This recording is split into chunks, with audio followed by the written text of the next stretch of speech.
No one watches Fortnite anymore. Fortnite is dying. Why is it?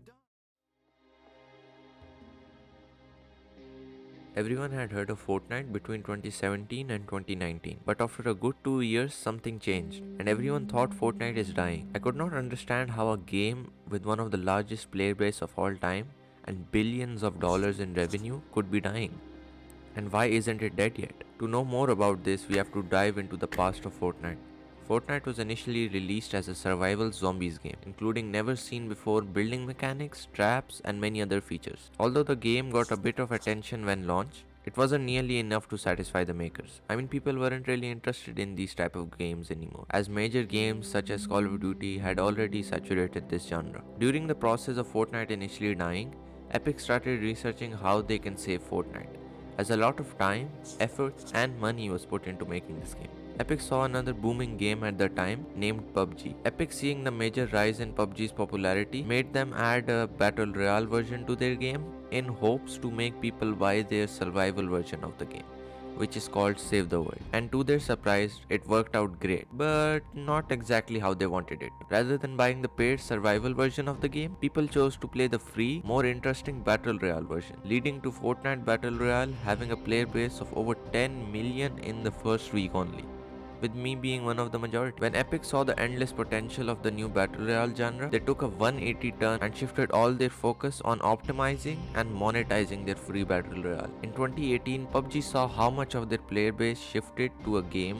eerily similar to their game and decided to sue Fortnite. Along this time, Fortnite was at its peak in popularity, but they had to go to court. This battle was the most talked about battle of the time, with numerous videos being made along with articles, blogs, and many other ways of media being used to highlight the battle. But to everyone's surprise, PUBG backed out without giving any explanation, giving PUBG even more of a bad name for even initiating the lawsuit in the first place. Well, we did find out why this sudden change occurred, and that was due to this little birdie named Tencent. And if you're not aware of this company, it's basically a company that owns everything in the gaming industry and buys all the major shares without ever coming in the spotlight. Tencent is so big that it owns all of these gaming studios, including Epic and Bluehole, of course, aka the creators of PUBG. Tencent owned about 40% of Epic and around 14% of Bluehole. So it's not hard to imagine Tencent making Bluehole take back the lawsuit, as both games were bringing millions if not billions of dollars in revenue,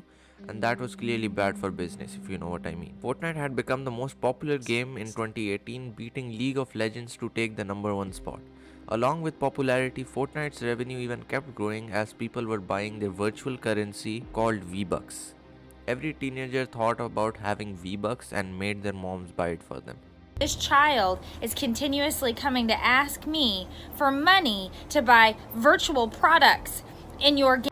These spikes in revenue only motivated Fortnite more to do more collabs and add even more cosmetics to the game, making even Call of Duty a bit salty. Although with the cosmetic side sorted out, Fortnite wanted to evolve their competitive side of things, with every change or update being made only for competitive reasons. That was until Season 5. After Season 5 was released, they had removed the double pump and added a new submachine gun called the P90, as the competitiveness of Fortnite was making it harder for casual players to have even some bit of fun in the game, due to the only way for survival being building a 90 feet long tower and getting height. Fortnite didn't want to lose all their player base, as a majority of it was comprised of casual players, being dopamine addict for getting a victory royale, and the massive difference in skill gap made that addiction hard to stick. Hence why double pump was removed and the P90 was added. Although the P90 was later on nerfed, it still showed everyone what path Epic is going to take, with adding zombies in Season 6, Infinity Blade in Season 7, Ballers in Season 8,